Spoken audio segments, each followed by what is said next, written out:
So I don't know how else to put this, so I'll say it outright to you. Gaming is fucked. Not just from one, but from every angle imaginable. Hardware, software, subscriptions, everything is giga fucked. I mean, the news is making rounds around the internet, you really can't miss it, but Xbox raised the price of Game Pass to $30. That's right, Game Pass Ultimate now costs 30 shiny doubloons in the year of our Lord 2025. And if you cast your mind back just a little bit before COVID hit, right? Let's go back to 2017 when PewDiePie was at his most unhinged.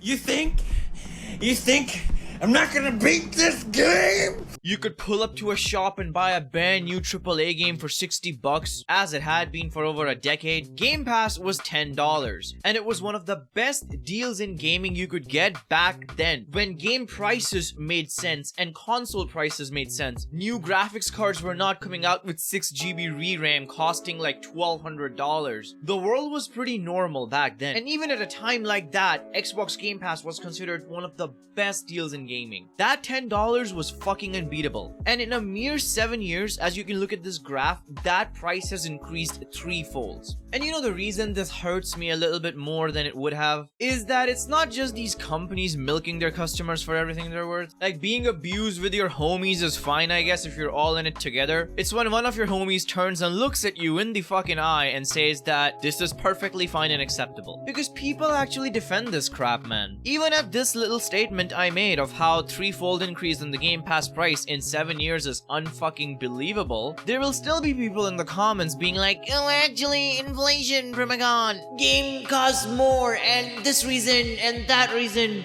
Just sniffing the farts of these AAA companies. I mean, what happened to consoles being affordable, right? Sony and Xbox have raised prices of their already pre-released consoles. That is unheard of. That had never happened as long as I was alive and conscious. That a console that's now years old, like 5 years old, suddenly gets a price increase? That to a console generation that has fuck all to show for it. The most dead console generation of all time. You know, I've been waiting to play Silent Hill F for the longest time. If you're a new viewer here, you might not know this, but I'm a big survival horror fan. And I've been yapping about this on streams, how I'm so looking forward to Silent Hill F. Well, the game is out now, been out for like 2 weeks and I haven't played it. Because here in Canada, after tax, just the base edition of the game is gonna cost me about $110. $110.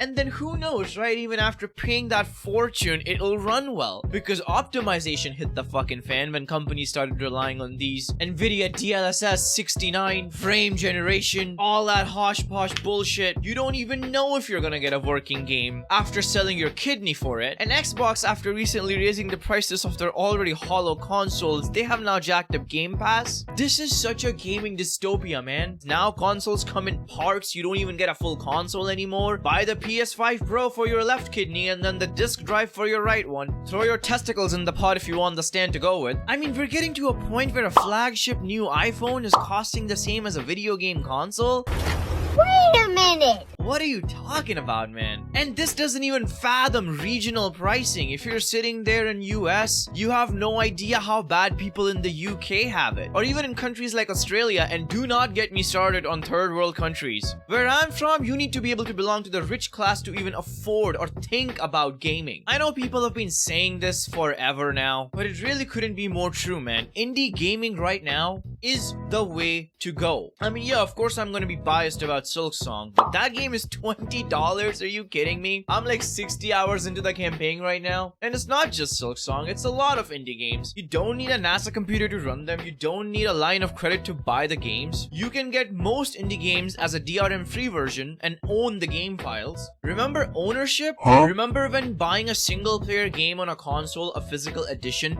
meant that you could actually play the game without an internet connection, without a day one patch update? Like, yes, of course your day one disc of a single player game would not contain any of the future updates that the game might get, but you'll still have version 1.0 in your physical drive. that you own. And like I said at the start of the video, the saddest part about this isn't even all of that. It's our own people who defend these practices. It's our own people who look at the argument of what physical media used to be and counter it with, Actually, Steam has been doing digital and you're all okay with that. it's gamers as consumers so divided against each other that it's impossible to unite against these companies, and they get away with all of this. Gaming has fallen so far down in a mere 5 years, man. Just as early as 2019, we were on another level, and then we get fucked from every fucking angle. Hardware, software, ownership, AI, optimization, you name it. And sure, you can nitpick me all you want in the comments. And yeah, maybe this wouldn't have hurt as bad as it does if the state of the world wasn't as fucked as it is. It's just so sad to see when cost of living is so high, one of my favorite hobbies of all time,